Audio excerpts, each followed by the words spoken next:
Welcome, ladies and gentlemen, to the first quarterfinal of the Heroes Lounge Epic Cup. I'm your host, Karis, and joining me today is... Shadow, who is significantly less sleepy than yesterday. Karis, are you sleepy? I'm moderately sleepy, yes. So that's good news. And also the scores were incorrect at the top of the screen, but they're correct now. Yes, we have got a cracker of a quarterfinal. To commence today's proceedings, we've got Sardiinis in a can versus Lachs strikes again. So, should be an interesting series. It's going to be a best of three. And that'll be followed later on by another quarterfinal of Unleashed versus All Blacks. So we've got a couple of exciting matches today, haven't we, Shadow? Yeah, we do. I mean, after the action we had yesterday, some reverse sweeps happened. Some good Heroes of the Storm action was witnessed. We went to game number 3 in a couple of matches. So I'm excited. I mean, today we've got Division 4 and teams in Division 5. Of course, Sardiinis is a Division 4 team, and Lachs strikes again Division 5. So it should be interesting. We're going to see some good quality Heroes of the Storm action, and I'm looking forward to it. Yes, it should be interesting indeed. Well, we've already got the map bans in actually from these teams, so let's take a look at those. Because we can see that, in fact, Sardiinis in a can have banned Cursed Hollow and Sky Temple. Their opponents, Lachs Strikes again, have banned Tomb of the Spider Queen and Brax's Holdout. And we're going to Dragonshire for game number 1, as picked by Sardiinis in a can. So I love dragons. I don't know about you, Karis, but I personally love dragons. And Dragonshire, it's an interesting map because it's one of the few objectives where you gotta keep control of like 2 lanes at the same time just to be able to have a chance of getting the objective. So global presence, very important. Killing the enemies, even more important than on some of the other maps. So I'm interested to see what the 2 teams draft on this map, because there's a few different ways to approach it. Of course, even crazy stuff like Vikings could happen. Do you think we're going to see anything like that? I don't know. I don't think so. Although, to be honest, I'm not too knowledgeable about these teams and whether they actually play that. But it could be... You're right, anything can happen here on Dragonshire. One of the things, of course, is that the person who picked the map, in this case Sardiinis, they can, because they don't have first pick, that means they do have last pick in the draft, which might mean they get control of that solo lane. And it's interesting that you should say anything can happen. So, I'm just I have the Heroes Lounge page open, and they have Murky on their banner. And doesn't Murky have a talent called Anything Can Happen?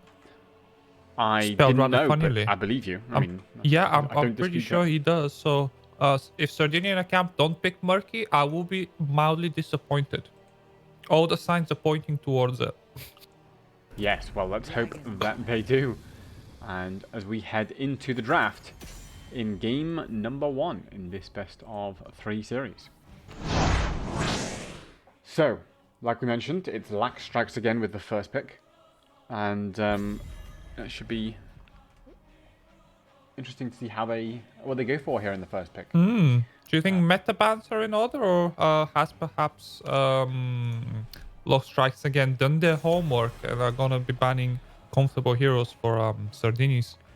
It could be that, I mean, I suspect we might see a mixture of both. I suspect the Rexar ban, for one thing, is kind of generic here on Dragonshire. Don't want him to control that solo lane. It's something that's not generic, though. It's a Rhaegar. I mean, Rhaegar's my most played hero. I love a bit of doggy, but he's definitely not a meta hero right now. So that's a comfortable pick for our team in red that's just been denied. Yeah, that should be interesting indeed. Well, let us know in the chat if you think there's a secret reason why they're banning that Rhaegar early on. There's the Cho ban. Okay, now that is also not orthodox. So there's a lot of interesting bans going on here as we complete the round 1 banning of. Okay, here's something more common to balance it out on ETC, just so they don't throw us into deep crazy. Castle first pick. Okay. Yeah, I mean solid first pick, getting slammed in there by Lachs Strikes again. If you don't have last pick for the solo laner, you might as well first pick it, right? That's how it goes. Yeah, and prioritize the one of the top Storm League picks, you might say. Brightwing. Confident drafting. This is how I like it. Well, yeah, they're very decisive. I think they knew what these first picks would be in advance, and probably sort of run through this draft in their heads a bit already. But I like this Brightwing pickup. I mean, we saw Brightwing get picked time and time again in the Rare Cup yesterday. Is that going to be repeated here today in the Epic Cup, do you think, Shadow? I mean, it seems likely, especially if it's paired with a high health pool tank. I don't know if we're going to see a return of the Brightwing. That slightly controversial level 1 talent choice, but it's a possibility. I mean, Lachs strikes back. They haven't picked their tank yet. They haven't chosen it, and I would expect here we see a bit of a tank choke coming from our blue team. Already picking up that Joanna and banning out 2 tanks. So what's left on the board really for the team in red? A Diablo perhaps, which is not a bad choice Diablo on Dragon or Garrosh, I think, would be the main candidates. And I'm actually surprised to see Mira didn't get banned ahead of any of those. I wonder if that's again about targeting Lachs strikes against hero pool. But yeah, I think I wouldn't be surprised to see a Diablo or a Garrosh. Anything else could be a bit exotic. I mean, well, a Nubrak, you know, I'm always singing the praises of a Nubrak. I think he's an underused hero, and he is strong. But then you would need more of a dive aggression, although perhaps you might need that with Diablo as well. So Cassie now getting picked in. Double blinds here from Sardiinis in a can. And to round that off, they've got the Chromie for that relentless poke damage that she offers. Here's a situation where a Nubrak becomes an interesting choice. Obviously, his Beetles would block a lot of the skill shots from Chromie's cube, but that's only up until a certain point. I think it's level 18, her ultimate talent, when she gets the Pierce Sandblast, and after that, those Beetles will fall very rapidly in the late game. And Dragon Shower is a map that can definitely go into late game, so perhaps a Nubrak not an ideal choice. It's a Mal'Ganis instead. Okay, that's an interesting choice. That is interesting. Also, Tychus into double blind. You've got to have confidence to do that. I mean, yeah, I respect that confidence from them, because yes, Tychus has got great single target damage potential, but usually it depends on that minigun, which can be blinded away. Here they've got the Joanna for blinds and the Cassie for blinds, and of course Tychus generally has to come into fairly close quarters. Now Mal'Ganis is going to facilitate that a little bit, and I suspect part of their game plan is put somebody to sleep and then wake them up with the minigun barreling down to their health bar. So in that case, they wouldn't have an opportunity to blind, but still, in a general brawlish kind of scenario, when they don't have that control, Tychus may get blinded out. True. I mean, I feel like the Sardiinis got the upper hand throughout that draft, except for perhaps the very last pick to throw it. That felt like a little bit of a forced pick after the Gazo has been picked away in the URL band. Of course, throw is never bad for your team. It's just a solid pick, but whether it's exactly what they wanted, we can't say, but we'll find out, I guess, as we head into game number 1 shortly. Yeah, absolutely. I mean, I think the chat was hoping to see the Light Bomb Falling Sword combination from... I mean, I haven't seen it in a while, so... Yeah, nor have I. I don't know, am I a believer? Are you a believer, I'm a Paris? believer. I thought love was only true in fairy tales. Meant for someone else, but not for me. But then I saw Joanna Falling Sword Light Bomb. Now I'm a believer. Let's find out what they do as we go into game number 1. It's best of 3 series. And on the left in blue, we have the Finnish team, Sardiinis in a can, with Hamas Valas here on Anduin, Odorox on the Johanna, Shite on the Chromie, Dura on Cassia, and Sardiini on Thrall. Going up against in red, we've got Team Lachs Strikes again with Dr. Nick on Mal'Ganis, Vandersan on the Brightwing. And then we've got the chat getting in the way of me reading names off the tab screen. Leaper on Hanzo, PSB on Tychus, and Haemo on that Gazlowe. And straight away we go into the lane. Oh, it's a key build from Hanzo. Yeah, that is interesting here. Getting the target practice. Should be not too hard for him to hit, but it means we'll have to rotate up to the top lane at some point to get it on the solo lane now. Throw could rotate to mid. He is I'm not sure. I think he was thinking about it for a second there, but oh well. Speaking of Thrall, he went for, of course, the Rolling Thunder to get the percentage damage on his Q, as well as the extra mana regen when he hits things. So, nice little pickup there from Thrall. Now, Tychus is going rotating top, actually, looking for Thrall. Gazlo's trying to flirt with Thrall, bait him into a mistake, and in comes Tychus from behind with the minigun, puts the damage there, but he's got the Wind Fury. He's going to walk away fairly safely, actually. Sardiini will have to heal up, but other than that, not a successful gank. Yep, I mean, Throw has the tendency to just press E and walk away.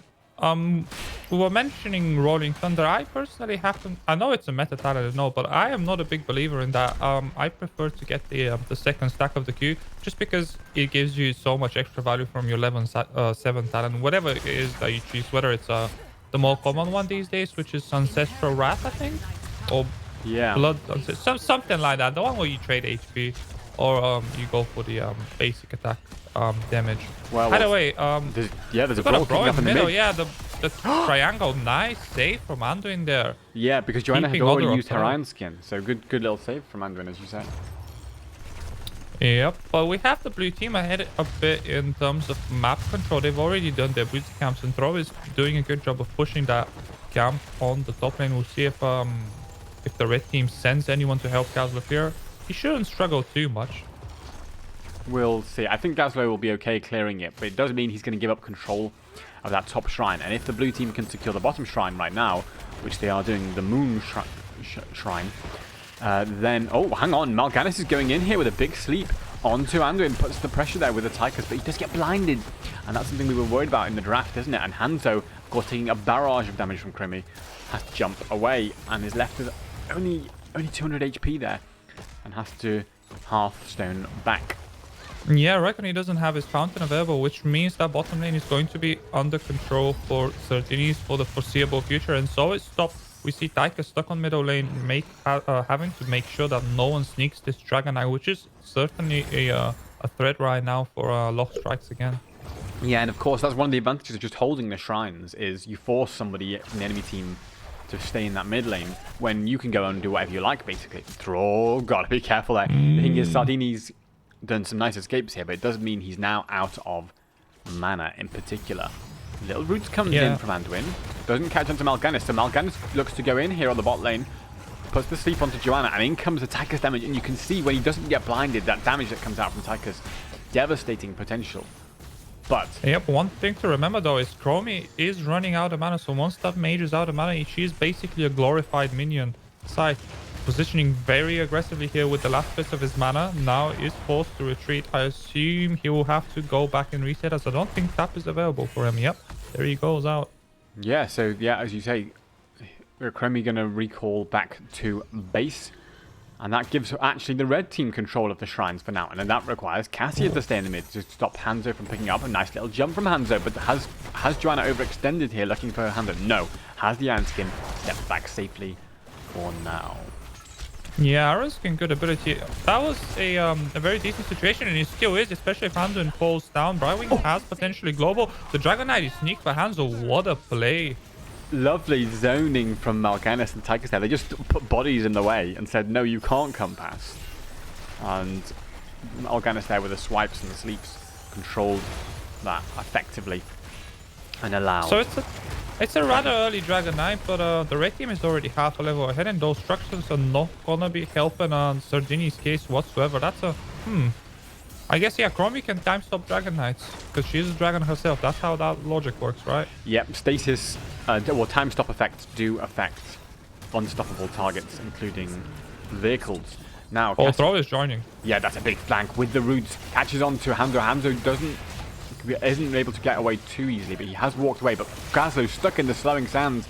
I think he's going to go down here. Brightwing doesn't have enough healing yet because she's level 10.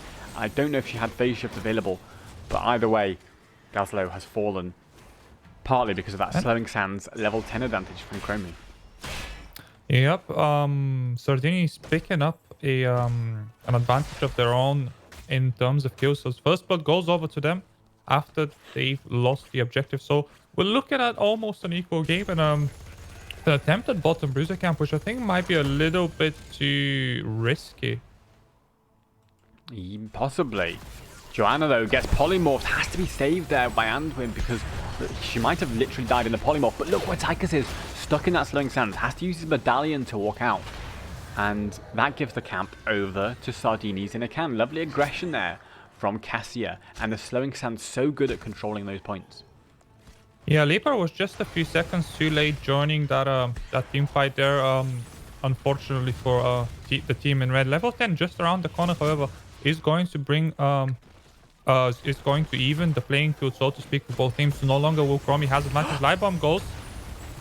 It does, but it doesn't connect enough onto Mal'Ganis. So Mal'Ganis is still alive here, and the Light Bomb has been used.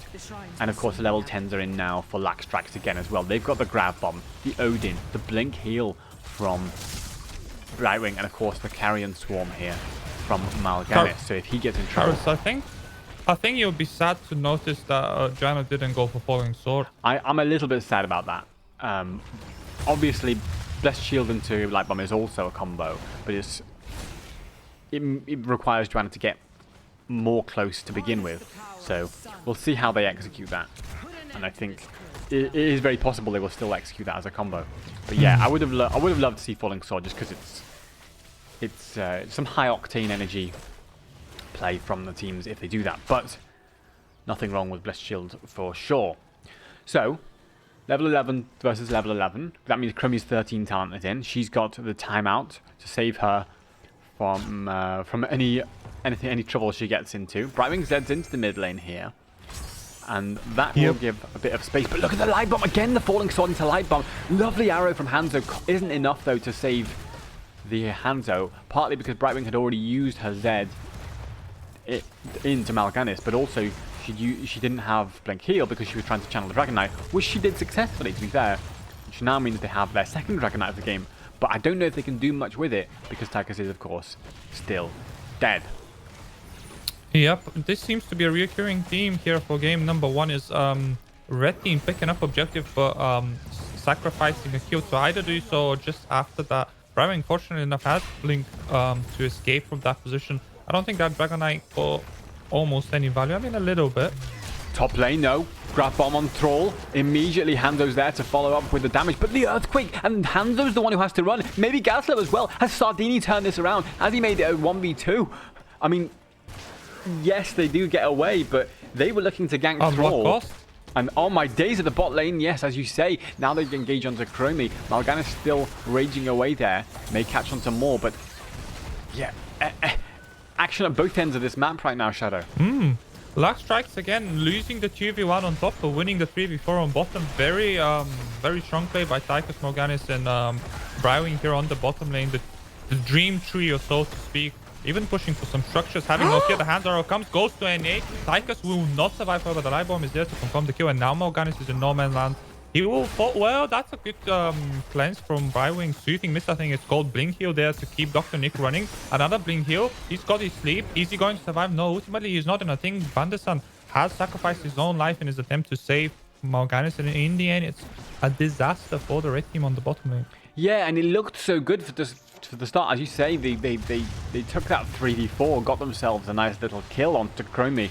But the Hanzo arrow, which was so nearly beautiful, just missed, and that meant that the Light Bomb Blessed Shield engage was there, and they're using that to punish Tychus so much because he's got to step up to brawl because he's got quite a short attack range, and when he does, that leaves him exposed to the slowing sands, leaves him exposed to the Blessed Shield, and of course to that Light Bomb as well. So really nicely played there from Sardiinis in the bot lane. Yep, Lachs strikes again. Slowly but surely it feels like they're losing control of this game. They're now almost a level behind in experience, and I think they need to start coming up with new ideas on how they want to approach the team fights, because what they're currently doing, it's barely not working. I mean, it's close, don't get me wrong, it's close. They've had some moments, but they just haven't been able to find any good positions. Yeah, Mal'Ganis is thinking of contesting this camp though, but that means he's just going to sit in a time trap The swipes in. Brightwing with an immediate phase shift in to make sure he's okay. But that brings, he gets in his ult. And Brightwing, oh, but Brightwing blinks out to safety. Mal'Ganis flirting on this point. Throws out those double sleeps. There's the polymorph to follow onto Joanna.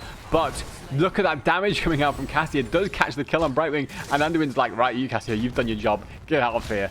Pulls her to safety. Bang. Beautifully executed there by Sardiinis. But it was 1-for-1. And of course, Lachs ultimately did get that camp. So nice little invade from them. Yeah, I mean, that's certainly a step in the right direction for them. 1-for-1 trade at this point for them is good experience-wise. And of course, getting that camp doesn't hurt whatsoever. Now, they gotta be careful about this 2 versus 3 situation down here on the bottom lane. Leaper is there to deal damage, but Mal'Ganis ultimately he needs to get away. And he does for the time being. But Dragon Eye control of the center lane is going to be going over to Sardiinis for the time being. Yep. And that, of course, means Tigers has to sit here waiting. And, of course, level 16 talents are in for Sardiinis, where they're not for Lachs strikes again. So you've got the static electricity from Cassia boosting that fend. You've got the fanaticism from Joanna to allow her more movement speed. That may be combined with the light bomb potential as well. Inner focus from Anduin to get more burst healing when necessary. And Quantum Overdrive from Chromie, already she had that. And, of course, the slow from Thrall at level 16, the Thunderstorm. For that though, as Dr. Nick is getting engaged upon on the bottom lane, Blade Shield does not connect with him, and I think he will escape for the time being. But is Leaper going to do the same? Yes, he is. We were talking about talents. I want to point out something funny now that we don't have any kills on the bottom lane. If I can direct the viewer's attention to level 13 talent for Tychus, Neo Steel Coating, there's a fun fact about that talent. It was, the icon for it was stolen from StarCraft 2, the Terran ability in the engineering bay, the upgrade. So I guess Blizzard was just too bored to make a new icon for that talent and just decided, well, we'll steal the existing asset from StarCraft. Okay. Yeah, I mean, I've actually enjoyed some of the existing, because some of the other things are from like Warcraft as well, some of the other icons and stuff. I actually quite enjoy that sometimes because it sort of reminisces, there's nostalgia for Warcraft 3 and stuff. But of course, right now, Sardiinis are ahead by about 1 level, and they're thinking of flanking down towards Lachs in the bot lane. The Odin is up, so that's a nice little sleep from Mal'Ganis. Just provides the space needed for Hanzo to sneak out through the U-bend at the bot. But they're not done here. Here comes the Hanzo arrow onto 2 members. The polymorph is there. The light bomb, though, does go off, and that's punishing Tycho, so he's got to get out of there. But look how low Cassia's falling. The swipes are going absolutely crazy here from Dr. Nick. Dr. Nick saying hi, everybody, and they're saying hi, Dr. Nick. And, well, of course, ultimately Cassia did die. Thrall thinking with the flank with the Earthquake. Shadow, what's going on here?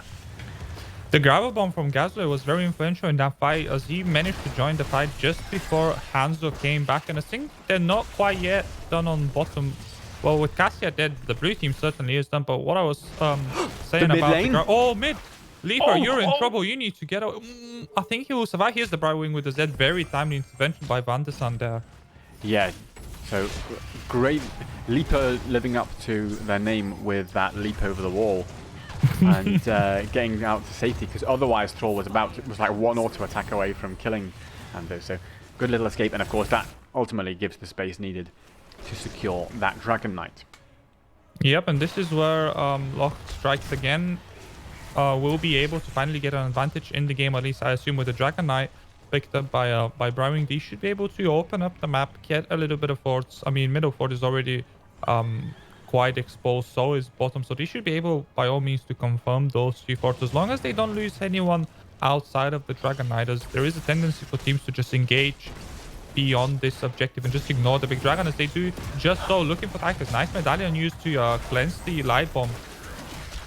Yeah, it was a really nice medallion, and because that's been the whole game plan so far of Sardiinis in these team fights, is light bomb CC engage onto Tychus and punish him. But when he uses that medallion so effectively, that means he's not going to be in trouble from that. Brightwing, though, got to be careful in this Dragon Knight. Doesn't want to come out of the dragon in the middle of the enemy team.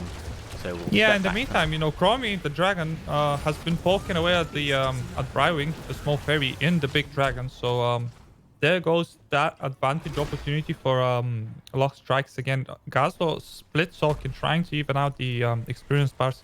A massive push on top. Yeah, and but he's got to be careful here, because Cassia is rotating up. Thrall might be behind Cassia. So Gazlo's walking away. Hemo gonna step back sensibly for now. Both teams securing their siege camp, but that's giving a little bit of space for Lachs again to go towards this bruiser camp in the bot lane. I think they will be able to do this in time before Sardiinis realise.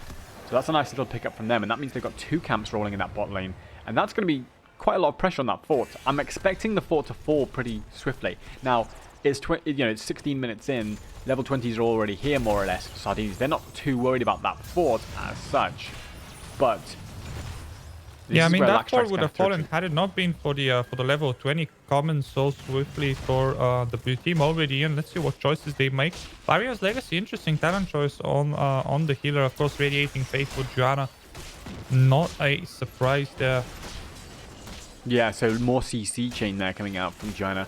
What I call the instant cash mosh pit, because if you hit it on 5 members, they're stunned for 2 seconds and it's uninterruptible in a sense. I think Brightwing's, if Brightwing isn't caught in that, the use of her AoE cleanse may be absolutely crucial in that, because she's gone the shorter cooldown on the cleanse and the bonus healing if it affects a CC target. So potentially that could save everybody from that blessed shield, so long as Brightwing doesn't get caught herself. But look at this bush trap here. They want this fight, but Hanzo knows. Hanzo knows what's up. Hanzo knows. 3000 IQ there from Hanzo, and I believe it's not official, but Brightwing's Suiting Mist cleanse, the AoE cleanse, has a small travel time. So if you can time it well, even if you're going to be caught in the blessed shield, you can still cleanse most of it. But hold that thought. Throw gets engaged on top. Nice. Both of the storm there with a follow-up medallion just to make sure he gets away, but that fort is going to be a casualty of the rotation on top from Lachs again. Yes, nice little attempt there, but of course they used their Hands Barrow, and Thrall did not use his Earthquake to escape, so they're 1 ult down. Mal'Ganis starts going in here. There's the light bomb. There, but the grab bomb to respond, and Thrall's been absolutely melted. Mal'Ganis starting to go to town here. Look at that 4-person sleep here. Goes in with more sleeps. There's so many sleeps coming out. They're looking to catch onto Anduin as well. 3 members down already. Mal'Ganis just trying to body block Joanna, hold her in place. In comes the damage from Odin, absolutely savage, and secures another kill. Yep, in the end, it was a very good position for the red team. The Blessed Shield light bomb combination unfortunately got interrupted again. The Blessed Shield only hit the front line, and then I think the follow-up got cleansed or evaded. I'm not sure exactly, but it wasn't the combination that the blue team was looking for. And after that, the grab bomb caught a member of the blue team. And at that point, it was team fight over, really. And top keep is also going to go down. Very open top lane if... Lost strikes again, 1 core. There's 20 seconds or less on the death timers. This could be a close call. Yeah, I think they can do it. We do have the hands on the Tychus for that core damage, but they've got to be careful because Cassie is actually putting out a lot of damage with that bouncing ball. As we've just seen, she's taken down the healer. Hang on here, Shadow. They may be able to stage a comeback. Hando's getting melted by Thrall. Tychus goes down as well. Is this clownable? They're going to turn around, but Mal'Ganis still swiping away. The CC! Oh my days! 3% core save. It's absolutely incredible here. From Sardiinis not even close, ladies and gentlemen. We got this. It was all calculated. The reverse sweep, 5-man dead this time around, and they're going straight for bottom keepers, 4-man. Joanna staying, of course, to make sure that top lane doesn't end again, but she will join her team shortly, swiftly, question mark, English. This is absolutely incredible here from Lachs. From Sardiinis again. I thought Lachs had it for sure, but I think it's counter core. Is this going to be core now? There's 12 seconds till Brightwing's alive. She's got the polymorph, but really they need Gazlo or Mal'Ganis out for that CC, and I'm not sure they'll be up in time. There's 20 seconds here. They're going down. They're going straight to this core. They're putting everything they can. There's the Earthquake to zone if needed, but it's going to be GG. Well played to Sardiinis in a can, but what a sensational finish here. And this is how we start the day, Karis. I mean, how do we top that going forward? I don't know. We might as well just let's go home now. Yeah. That's it. We've peaked. Where do you go? I mean, shout out to Dure on the Cassia. They're absolutely in crucial play, taking out the healer just before his teammates respond, so they can mop up the rest of the team. Very impressive.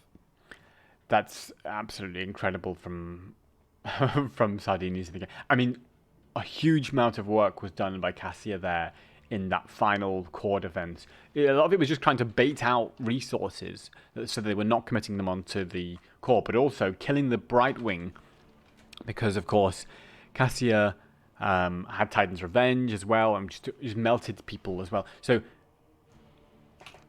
brilliant stuff. 69,000 hero damage from Cassia. The next highest in the game was 56,000 from Thrall. So we can see how much value Cassia delivered there.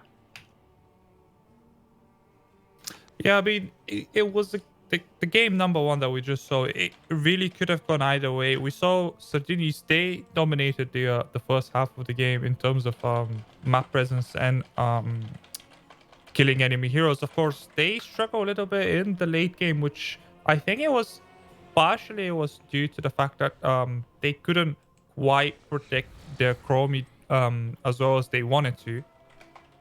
But we'll see heading into game number. Of course, heading into game number 2, Sardiinis, despite winning the game number 1, they should feel a little bit shaken because that game so close that absolutely no one expected. I mean, it's a game that could have went either way. So I think both teams will be feeling a little bit shaken by it. And of course, Lachs Strikes again probably are quite well, I don't want to say tilted, but they should be feeling a little bit cheated.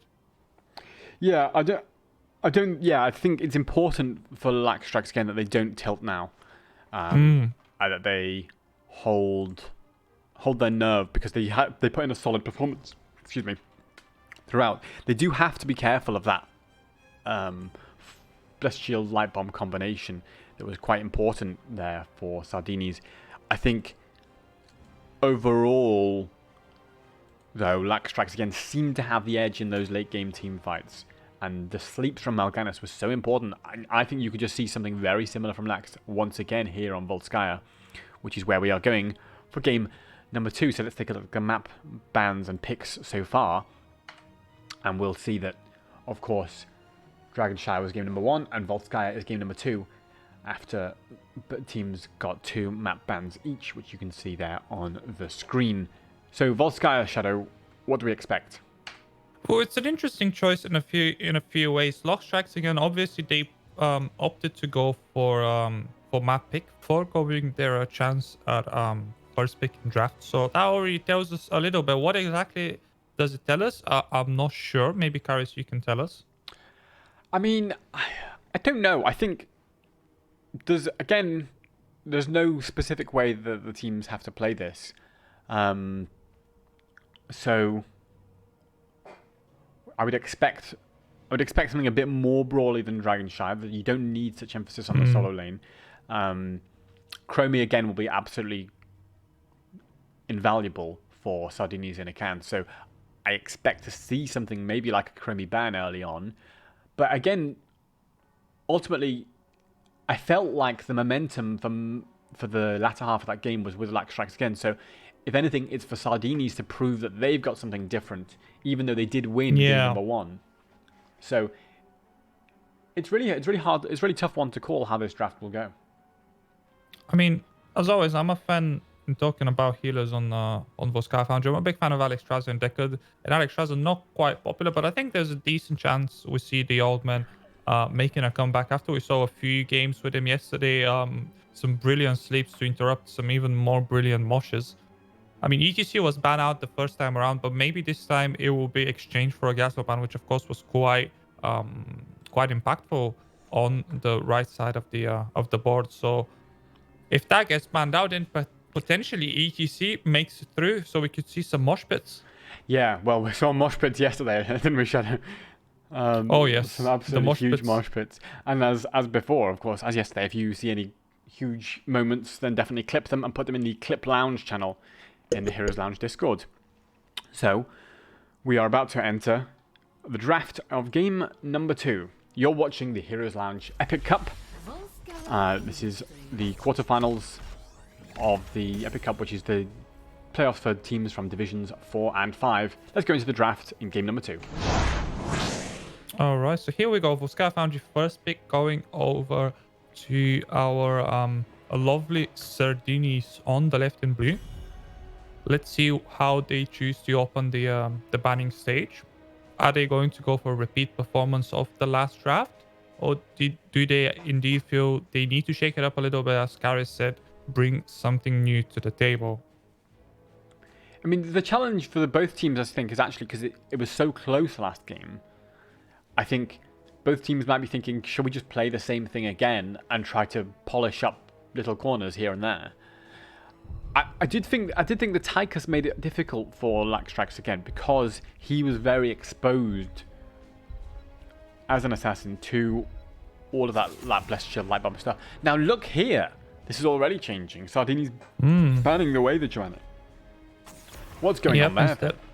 Well, instead of taking it this time, I guess they have something else that they want to prioritize, and it could very well be something that's countered by blinds. Although it doesn't necessarily have to, because Joanna is very good leading those 4-man rotations on Volskaya Foundry.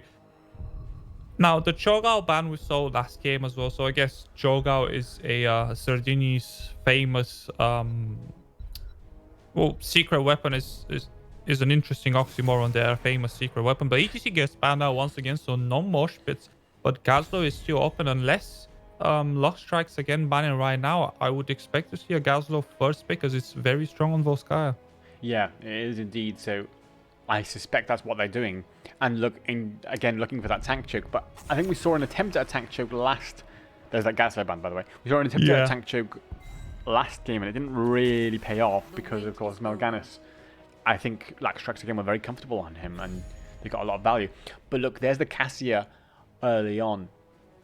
Once again, the Chromie has been foregone for the time being, and last time it was a pretty effective tool for Lachs again. I would expect to see a repeat performance of that Chromie on Volskaya Foundry. You get similar value from the zoning. No, instead it's a Keotas, another popular mage that, as you noted yesterday, Karis, we've seen a bit of a drop-off recently in how often it is picked. Yeah, and that's mostly because Chromie's taken that spot.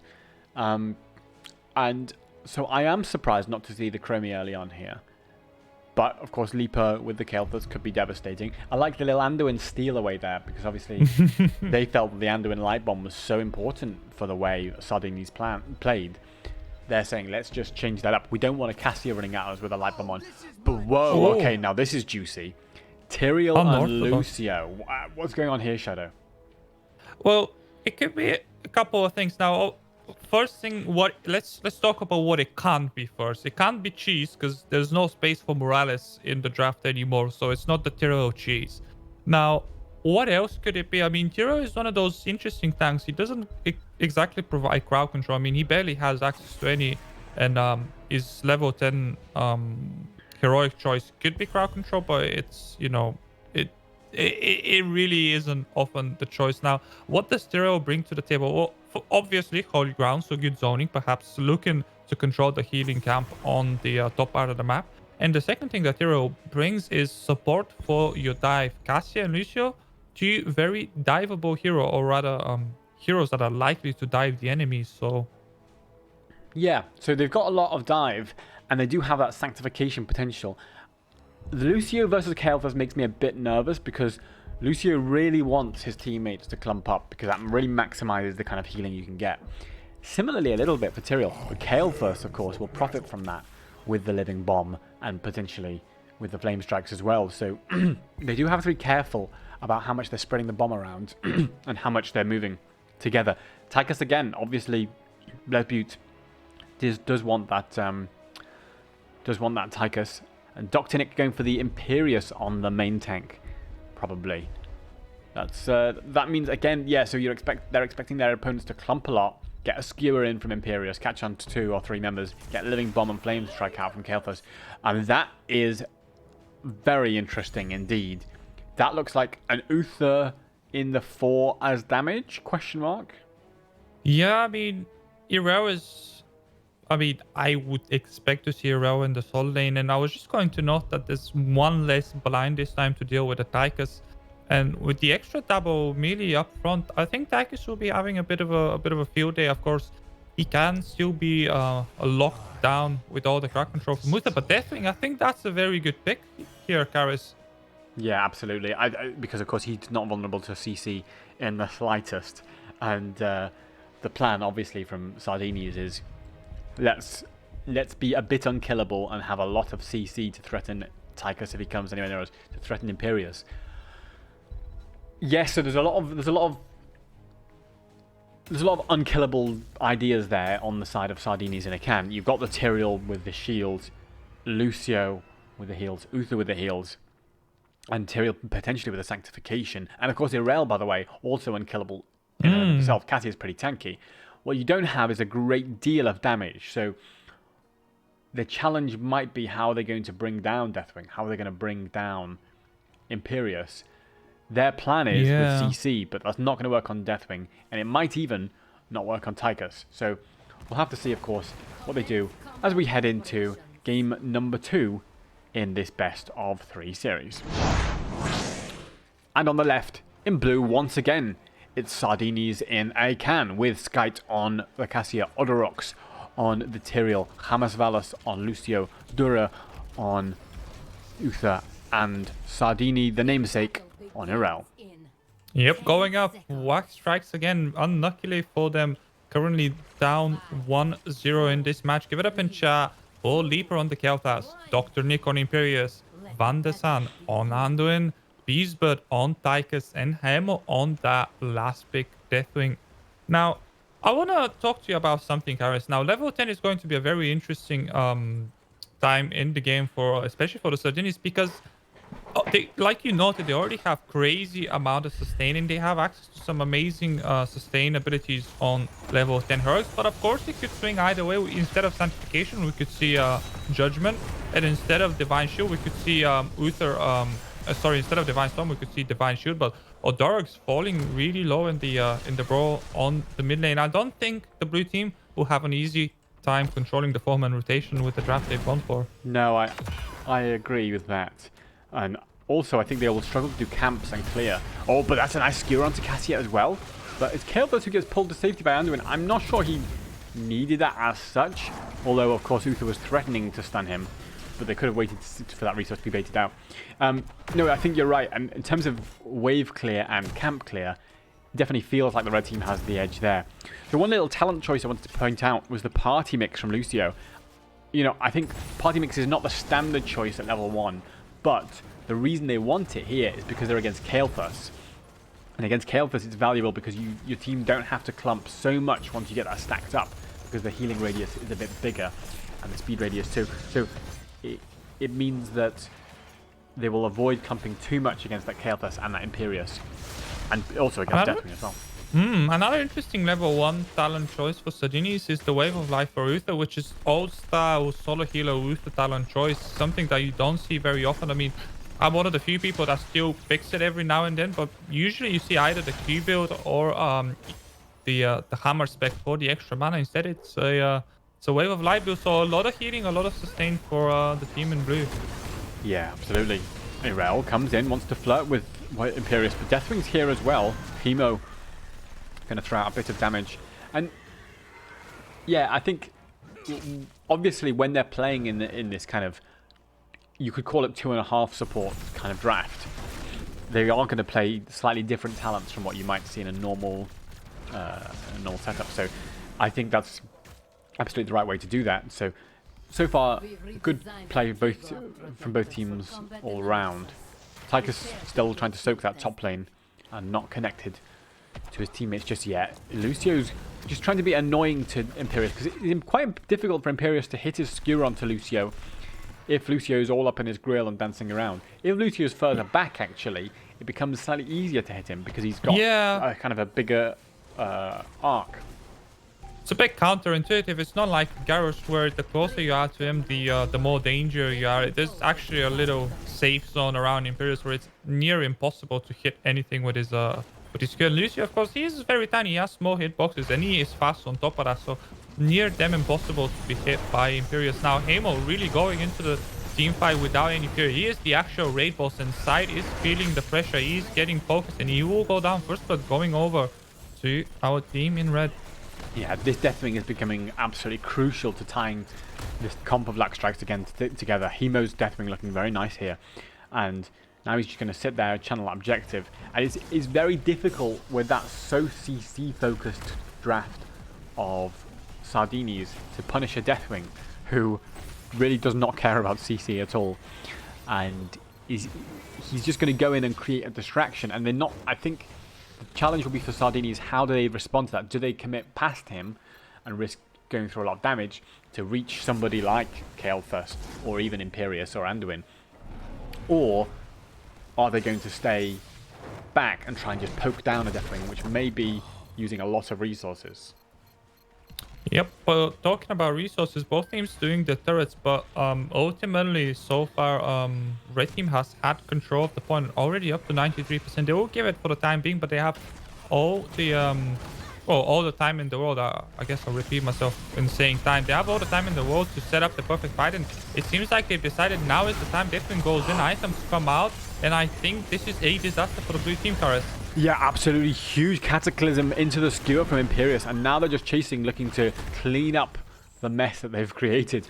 Beautiful there from Lachs again. That's lovely play with Deathwing on that point.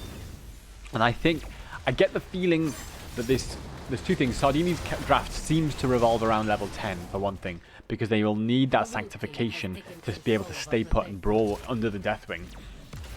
But two, I perhaps think that Sardiini's draft was not prepared for the Deathwing, and they now have to come up on the fly with a way to deal with it. But they're not out of the game by any stretch yet. They're only a quarter of a level down, and look at this chase potential that Lucio provides, and Tyrael provides as well. Going for the Kael'thas, he uses his medallion, but it's not going to be enough to save him from that onslaught. And that's one of the things that this Lucio draft provides as well, with Tyrael as well. They can just keep chasing and keep chasing. So on those point fights where it's fixed and they have to go into the Deathwing damage, it's difficult for Sardiinis. But when they're mobile on the map, they can run around, rerun rings around. Oh, poor Tychus gets left behind in the in the protector. He was standing there in a confused for a few seconds, just waiting to see what happened. But anyways, so the first objective is settle down in level 10, coming around the corner for our team in red. Of course, the kill that Sardiinis got, very pivotal in bringing that experience gap close, or rather shutting it down. Well, English, you know, you get what I'm saying. Level 10 is in for the blue team as well. And let's see what heroic choices they go for. And indeed, it is the defensive options primarily. Yeah, it is that sanctification. It is that ardent defender from Irel as well. And the sound barrier from Lucio. The ball lightning's there from Cassia. But what we haven't seen yet is whether they've gone for Divine Shield or Divine Storm on Uther. That's going to be absolutely crucial. I think he was... Before the Deathwing was picked up in the draft, I think he was expecting to go for Divine Storm, and he has done that still. So it won't affect Deathwing, of course. Well, it will damage Deathwing, of course, but it won't stun Deathwing, of course. But it will be able to control Imperius if he comes in, Tychus if he comes in looking for some of that close range damage as well. Or they may just run past everybody with the Lucio and the Tyrael speed, go and try and kill Kael'thas or Anduin, and then when they're in trouble, bang, sanctification, and now your healer's dead, your damage is dead. What are you going to do while we're in an invulnerable sanctification? That might be the game plan here of Sardiinis, and they can. But, of course, their opponents have heroics too. You've got the Phoenix from that Kael'thas, the Angelic Armaments from the Imperius, the Light Bomb from Anduin, and, of course, the Odin from Tychus. Now, in comes the Irel looking for trouble on Tychus, but Tychus is still alive. The Anduin with the save. Deathwing is there. Forces the sound barrier with that Cataclysm, and now everybody will back off and reset. So no kills either way there. Yeah, the ultimate's expended for the price of 2. Sardiini looking for a play, just ignoring the Deathwing as much as they can and looking for kills on the backline. The Light Bomb just clips Lucio, but the very good follow-up medallion from him, able to prevent the gravity lapse from Kael'thas, who escapes with his life. Lucio, that is. But a healing camp attempt immediately followed up by our team in red, and they know they have heroics on their side for the most part, but Sanctification is still here to change the tide of this fight as both teams throw on the healing camp. Yeah, they are. Game of force to retreat. In comes the Irel Absorb as well, keeping her alive. But look how low Lucio's fallen, and the Living Bomb has spread about 12 times in that fight, and ultimately picks off Lucio. Uther didn't have the healing to support Lucio there, and now Uther's died as well. So 2 kills for nothing in that kind of tight, close quarters fight. That really benefits the side of Lachs Strikes again here, Shadow. Yeah, the Living Bomb, like you pointed out, playing a crucial role in that choke point. Of course, the Deathwing actually fell quite low. There was a decent amount of focus on the Deathwing throughout that that fight, not only by AoE damage, but also by basic attacks. The one thing I felt earlier was going well for Sardiinis was they actually managed to ignore the Deathwing, because let's just be honest with it, they don't they don't have the tools to deal with the Deathwing, so their best bet right now is to just ignore him and try to kill the rest of his team first. Yeah, but one of the challenges is actually physically clicking something that's not Deathwing. I'm not even joking in the sense that he's got an absolutely enormous hitbox. It's really difficult for them not to hit Deathwing if Kael'thas and Anduin are sort of behind him. And so Deathwing's going to inevitably absorb a lot of that. Or Imperius as well. Look at that skewer. That's beautiful damage there. Yes, Irel will get out with the help of that speed from Lucio. But ultimately, it shows the devastating potential of if Lachs get their combos off, it will melt members of Sardiinis. Yeah, almost in a way, I'm slightly disappointed not to see a W build from Kael'thas. Yes, well, we'll see how that works out for them as they go into yet another fight with the Cataclysm coming in. Imperius finds the skewer onto Irel. They want to punish Sardiini for being slightly out of position flanking there. She doesn't have the absorb up for another 10 seconds, and that's what they're trying to profit on. There's a medallion used by Cassia just to get her out to safety, but that is a long cooldown. Irel jumps in, has the absorb available, and they continue to fight. Yeah, Lachs strikes again, trying to make the most of the Odin while Deathwing holds the point. They're very close to earning their second protector. Of course, top lane has already been damaged by the team in red. There's no fountain for the blue to retreat to, so they're really all win. We just see Lachs strikes again retreat. They pre-tap, and now they can engage with that active healing from their fountain in the blue team. They will have to give ground here, I assume, especially with that healing item on Imperius, ready to drop it at any time. Yep, he's thinking about dropping it now, I suspect, but he gets locked down for a long time. There's so much CC onto Dr. Nick. Goes in for the skewer, doesn't quite catch it. Now they're looking for Lucio, but look how evasive Lucio is. The combination of the Lucio movement speed and material. Now, Dr. Nick wants to find the skewer onto Cassia. Can she get away? Irel's got the absorb up.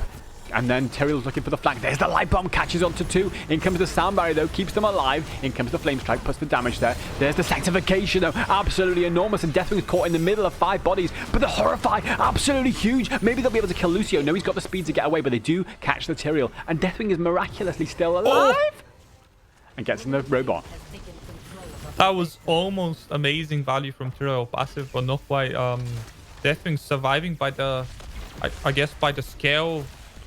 The scales on his teeth? Question mark. Is that like an appropriate metaphor for a dragon with a lot of scales? I don't know. The second protector going over to the red team, who are now opening the map extremely with that protector. They can now force left, right, center, or should I say top, middle, bottom.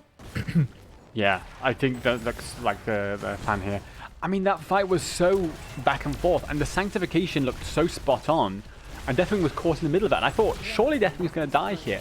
But the horrify from Deathwing was so perfectly timed. Oh, hold that thought, because Irel is here in a chain of CC. Wow, that's nasty. That is nasty. The spear into the gravity lapse, into light bomb. Boom. Talking about perfect timings there. I mean, that last fight, we saw both of the teams. They stayed very tightly grouped. And Sardiinis, they were a little bit punished by all of that AoE from the enemy team. Whereas Lachs strikes, again, they were able to stand under the wings of Deathwing, and really there wasn't any area of effect damage to be punished, not as much as Kael'thas and Tigers of course are doing to the Sardiinis. And now Sardiinis are losing structures on the map at a very rapid rate. Again, no fountain on bottom lane for either team for the next objective, so this time it's going to be a slightly even or rather more even battlefield once the objective spawns. Of course, the red team won't have access to their own fountain. So I think what might be a game changer for Sardiinis in the can, what they might be waiting for, in fact, is Cassia to get level 20 and get Titan's Revenge. Oh. Because when that happens, I suspect Deathwing is actually going to start dying in these fights. Because so far, Hemo's Deathwing has been absolutely incredible in just getting in the middle of everything, tanking a bunch of damage, and then living. And of course, it's usually Sardiinis who are dying, 5 kills to 1 so far. But Anduin is a bit out of position there, pops the light bomb on himself, has a lot of movement speed, and in comes Imperius with the zoning. Still has that healing item, by the way, that they had about 20 minutes ago, but pulled to safety here by Anduin. Then comes the Cataclysm to follow, and it's just all zoning. It's a miracle to me that Anduin is still alive. And look at the CC that comes out. There's the sound barrier and the absorb for Irel. So Irel's going to live, but you know, at what cost? So many resources committed just to get out of a fight that they thought they were initiating. Yeah, that was like you point out. That's a very unfortunate death for the Sardiinis. They were actually the ones looking for a fight, but in the end, it turned so disastrous for them that they had to expend their primary playmaking abilities just to get out with their lives. What left for like actually picking a kill in a fight that they wanted to take in the first place. So you noted Anduin surviving there. Speed of the Fires from level 13 is actually a good talent. To anyone that's interested in playing Anduin, give that talent a try. If you hit enemy heroes with your W, it makes you crazy quick and you get out. Yeah, and of course an incredible light bomb from Anduin as well to facilitate that. But now look at this flank. They want to fight here, the Sardiinis, but they don't have any of their heroics except the Sanctification. Deathwing comes in, throws out a bit of damage. Can he provide the necessary CC to allow Imperius to escape, who still has that healing item and hasn't used it yet? There's the Sanctification. And look at the pull onto Imperius. Imperius is still alive. And you know, with the Sanctification already having been committed, they're going to have to start retreating now. And that was the fight that Sardiinis were looking for. And again, they couldn't quite turn it into kills. They don't seem to have the damage to outperform the healing that's coming from Anduin. Yeah, and Hammer once again with a 5-man fear. I'm pretty sure that was interrupting Sardiini's plan at the final crucial stage when they were just getting ready to confirm a kill finally with their a low damage composition. But bottom 4 is exposed here, and Sardiinis are going to pounce on a very good play from them. Despite being a level back, they are still being active on the map. Yeah, it's nice strategic play from Sardiinis here. They know that they're down at a level and they need to try and make something happen before 20. In fact, they're trying to do that right now on Imperius. I don't think Anduin has the need to save, but Dr. Nick still has the light bomb. Oh, but can he use his healing item? He doesn't need to. He's skewered out to safety. If Dr. Nick lives here, that's an absolute scandal. Beautiful play here. Beautiful play from Lachs again to get Dr. Nick to safety. And again, Sardiinis come looking for trouble and they can't quite find enough to secure the kill. And it's a miracle to me how few kills there are in this game, given how much has been going on. And in goes Dr. Nick with the skewer here, Shadow. Yeah, Dr. Nick might as well be named Doctor Doesn't Die, for he's been staying alive for the entirety of the game. Now, healing item has been finally used by the red team. The Bellowing Roar this time only hits Hero in the backline, but Cassia, the only DPS, falls down first, and this is a sign for Sardiinis to retreat as they're out of damage. Yeah, they can't to continue this team fight. If there's one thing they are good at, it is retreating, because they have that Lucio and material movement speed. So like material, no, I mean that is something their draft is set up for, is that kind of in and out setup. So that is an advantage. But as you say, with the Cassie dead and the level 20 now in for Lachs again, this objective has to go over to Sardiinis. Sorry, to Lachs again. That means I'm not even sure how Sardiinis is going to get level 20, especially because Irel is exposed here in the top lane if she doesn't retreat soonish. So you know who's also exposed though? Anduin to a gank of double healers. Is this Anduin versus Uther and Lucian? No, it's not. Well, Anduin's got to be very careful with that actually, because Lucio is impossible to run away from a Lucio. Oh no. So I think but go on, level 20 coming around the corner though for Sardiini. They're just desperately waiting for it, and like you said, the talent on Cassia is going to be very detrimental to Deathwing's health once it gets big, presuming of course she doesn't go for it. Oh my god. Just about saved there from Lucio, but he did use his... Oh, it was Uther Cleanse that was used to save him. So not Medallion. Yeah, Hand of Protection, good ability. Yes, that is big. So that of course means that does get them the level 20, and as you were saying, Shadow, that Titan's Revenge we're expecting to see come in from Cassia any second. So Holy Arena as well. Oh, that will be important from Tyrael. The Bossa Nova from Lucio. Now that is interesting. I was expecting to see a house party that's more traditional, would give them a bit more healing, but obviously they want burst protection, it seems like, and have that shield up more often. Now, it's not Titan's Revenge trying to bring down that Deathwing. What they're going for instead is a more sustainy fight with that Infinite Lightning. So if there's a big clumped sustained fight, just throw out the ball and it'll keep going. It'll be the gift that keeps on giving. Yeah, there certainly has been a lot of fights and situations where Infinite Lightning could have had a lot of value had Cassia had access to it for those fights. So I guess they're hoping for a repeat instance of some of those team fight scenarios, which they might as well get as long as they don't lose the game to this 5-man protector. For Shirel needs to come and join her team, and she is doing so. But bottom middle keep already exposed. They want to fight here, and they may just get it. Imperius uses Unstoppable, still has his turret available, drops it now, uses his Angelic Armaments to throw out some damage, but Imperius is the first to fall. This is looking good here for Sardiinis. They catch onto Chaos as well, and this is where the Lucio Tyrael comp will really shine, because there's no way that they can get away from this except by running to this fort as fast as they can. And Lachs strikes again, hide in the fort for now, but maybe this is the beginning of the comeback for Sardiinis. It could very well be they're finally getting some win in their sails. That infinite lightning bomb, no lightning bomb, excuse me, lightning, yeah, well, bow lightning, there we go. Getting value there from Cassia, binding the damage on. Of course, it bounces between Protector as well as heroes. And now Sardiinis is putting some pressure on the mid for finally looking to open up the map of their own, equalizing that structure count. And they're now down only a single fort, which is not a disadvantage that you can overcome. Am I right in saying that Lachs Strikes Again have won all 3 of the protectors so far? They have, yeah, and yet they don't really have much structural advantage to show for it.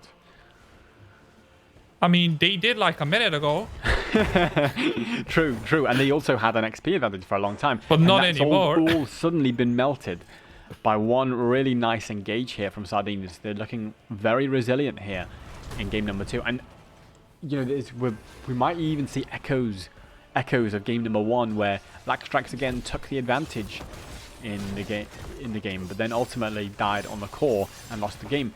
Now, this objective, this healing camp will be picked up by Sardiinis in the camp without too much difficulty. That means they got a 2-item advantage for the next fight, whenever that is. So I wonder if we might see Lachs try to force a fight just to get the items out and then sort of run away. The problem is you can't really want to run away from Sardiinis. Yeah, you're absolutely right, Gareth. It's the composition that Lachs Strikes Again, the composition they have is definitely not a runaway composition. It's a very much we're fighting, boys, and if we don't win, we're gonna lose super hardcore. Tychus stuck in the bottom lane for the time being. Cassia waiting for a team perhaps to look for a gank, but Leaper is already there to join Tychus, and I think that could have been a very effective gank on the bottom lane, but perhaps Sardiinis didn't have all the information that they needed to execute the plan. Yeah, and I'm nervous about Lachs splitting this late in the game. There's no reason to soak, soak level 23. That I think they need to be moving as 5, because, as you say, there's so much gank potential with that Lucio. It just facilitates, Lucio and Uther on their own can just run it as a pair of heroes at somebody, and they will be stunned, they'll be CC'd, they'll be slowed, and Lucio will have that speed to keep them, to stick to them. And so if Tychus is ever out of position soaking, or Kael'thas or anyone like that, it'll just turn into a kill, and that's something that they've got to be really careful about. And better at this point, I think, to stay as 5. But look at this bush trap here, Shadow, waiting to see if anyone rotates down. But it looks like Lachs are not going anywhere near that. They're going top to clear that camp. Do you know who's not exactly susceptible to ganks? It's Deathwing, who will just press some abilities and walk out because he doesn't care about crowd control effects. Yeah, absolutely. And I think if that had been anyone other than Deathwing there, he was dead. They were dead. Yeah, absolutely. And of course, because there's no stun on him, but he did lose an armor plate, and that actually is important. Yeah. Tychus. Tychus. This might be the gank. This might be what they're looking for. No, they choose to back off, even though Deathwing wasn't quite there yet. So. Playing it cautiously so far from Sardiinis, not quite the aggression. I don't blame them after the last game. Like, they were very close to losing the game, so playing cautious is of course something they.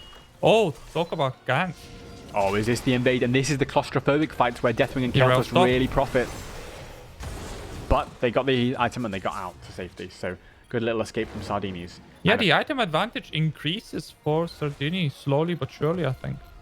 Deathwing's in the sky, and I think they know that Deathwing can't get land from the sky for a few more seconds. Imperius is going to be in trouble. Deathwing is about to land, creates the space. If he gets the Horrify onto Lucio, but he doesn't. Goes now looking to put some damage there. Hemo stepping up, but the Odin is up as well. So this is the time when Lachs want to fight. But of course, the Lucio's enabling the whole of Sardiinis to run away and let that Odin expire. This is a nice little bait and switch here from Sardiinis. Yeah, very good play from Sardiinis, baiting out the Tychus ultimate, like you pointed out, and then just disengaging, waiting for that to finish, and then they can re-engage, knowing that they have both item advantage and heroics off cooldown. Yeah. And it is exactly what they're doing. And it's a long time till that Odin's back up. Imperius goes in for the skewer, catches onto Lucio. The gravity lapse is there as well. Now can they get a kill? They can. Lucio's absolutely melted because Deathwing's in the backline. And there's the Horrify as well. Puts Irel into a lot of trouble, but she will still have the absorb left in a couple of seconds. But will it be enough to get her out? It will, but 2 members of Sardiinis were not so lucky. Lovely engage here again from Dr. Nick. Catches the skewer, and always that coordination with Deathwing, who lands in the back and creates a real problem for Sardiinis. Yep, Holy Arena Sanctification's level 20 upgrade unfortunately got interrupted during the cast animation, which is hard to do but not impossible. And of course, in the meantime, Uther was busy crowd controlling the Anduin, who, while not healing his teammates, of course, he wasn't important in terms of securing any of those kills. So ultimately, Uther and Lucio going down, the 2 supports there for Sardinia. And they had to give the 4th protector of the game, and it's 25 minutes into the game, Karis. This protector now hurts with a capital H. Yeah, they've put Imperius and Kael'thas in there. I'm not entirely sure about whether that's the right decision, because they need people in there. They need people out who can do damage onto the structures. And Tychus, okay, Tychus has the Odin up, so that's probably why they've left Tychus out for now. But I wonder if maybe Anduin even could have gone in there, because he's otherwise just going to get jumped by Lucio and Irel and Uther. And that's something that Anduin won't really be able to deal with, because his tank is, of course, in the Protector. But for now, they're going for another keep. They're not going straight to core. Yeah, once again, we see cautious plays from both teams. The Protector is inching to get a second creep, and of course, the longer this game goes on, the better disadvantage will become. I mean, it's already a very long game, 26 minutes, but if the red team here can retreat without losing anyone, and this is a big if, they will be in a great spot, but the Protector's going down. Kael'thas is in this. Kael'thas is going to be in a very awkward spot. The Divine Storm is immediately used, but the save from Anduin temporarily keeps Kael'thas alive, not for long enough, unfortunately. Items are being loose. Light Bomb comes through, doesn't hit anyone for the time being. The skewer onto the enemy Irel there catches on, but the Holy Arena is there to turn the tide of the fight even more strongly, and Tychus falls on the retreat. Again, the red team not very good at retreating. Yeah, because Lucio and Uther are just going to keep chasing. And Irel, of course, with the instant mount. And there, yeah, this is going to be Dr. Nick as well. So that's 3 kills for nothing. And by the way, that's 26 minutes into the game. These people are going to be dead for a long time. And it's exactly what I was worried about, is overextending with the tank in that robot. And then, of course, Kael'thas was stuck in there as well. So when it died, he was just immediately dead. I mean, there's no way Kael'thas can run away from that kind of firepower of Lucio and Uther. This may be the moment of the Sardiinis clutch victory from the jaws of defeat. Deathwing goes in, throws out a huge Horrify. Not exactly the best people to defend. Of course, Anduin doesn't have damage. He can't heal Deathwing. The Horrify was great from Hemo, but that was the only thing that he can really contribute to that fight. He really doesn't have a chance of killing anyone with a 3 healers and tank there to help buffer against the damage. But people are responding. Anduin has joined the fight. The core is actually helping out with that extra crowd control. Skite is falling very low. Once he is out, Katia, that's it. There's no more damage. Deathwing very low. Divine Storm comes out. Hero is out of mana, but I think this is going to be a 2-0. It may well be 5% and falling, but yes, it is GG. Well played to Sardiinis. A 2-0, but what a close 2-0. And yeah, it felt, Shadow, like that was Lachs Strikes Again's game for most of it. And then just in the really late game, they started to show signs of being unable to deal with that constant pressure. Look, 10 kills to 6 in favor of Lachs, but it didn't matter in the end, because ultimately it was Sardiinis who won the most convincing fight of the game, which was at the end when it looked like Lachs didn't even want to fight, and they got run over by that relentless aggression of Sardiinis in a can, and beautifully executed there, you have to say. Yeah, indeed. Very throughout the whole series, Sardiini is playing very patiently. And given some of the situations that we saw, I know for sure I wouldn't have been able to keep my patience up. I would have wanted to go for a quicker win. But what a 2-0 series. I mean, just looking at the stats, you can't predict how, or rather, you can't know how close those 2 games were, but they were nail-bitingly close up until the very end. Yes, well, We're going to take a very short break of just a couple of minutes while we set up for our next game. We will be back in a couple of minutes with our next quarterfinal, which will be Unleashed versus All Blacks. And that should be very juicy indeed. So we're going to be back in 2 minutes. Don't go anywhere.